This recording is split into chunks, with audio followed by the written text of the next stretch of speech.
মাস দেড়েক আগেই ঘটে গিয়েছিল ভয়ঙ্কর ঘটনা। আবার একই জায়গা। প্রায় মাস দেড়েক পর ফের ফাঁসি দেওয়ার রাঙাপানিতে ঘটে গেল রেল দুর্ঘটনা।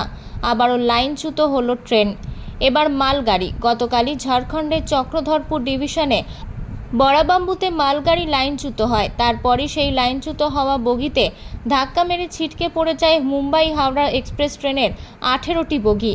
আবারও লাইনচ্যুত হলো মালগাড়ি। সকাল 11:30 নাগাদ রাঙাপানি স্টেশনের কাছেই দুর্ঘটনাটি ঘটে। গত 17 জুন এই রাঙাপানিতেই মালগাড়ির সঙ্গে কাঞ্চনজঙ্ঘা এক্সপ্রেসের সংঘর্ষে 10 জনের মৃত্যু হয়। মৃতদের মধ্যে মালগাড়ির চালকও ছিলেন। একই জায়গায় বারবার কেন দুর্ঘটনা?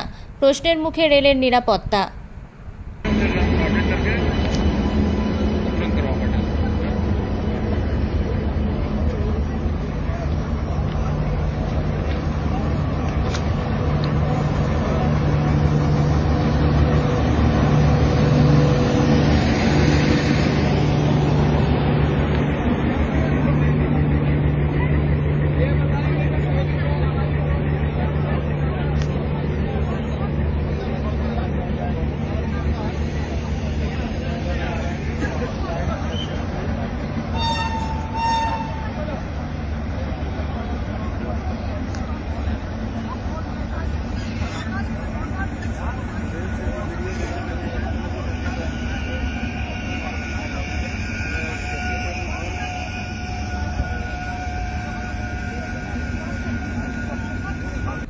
জলপাইগুড়ি থেকে কনক অধিকারীর রিপোর্ট, আনন্দ বার্তা।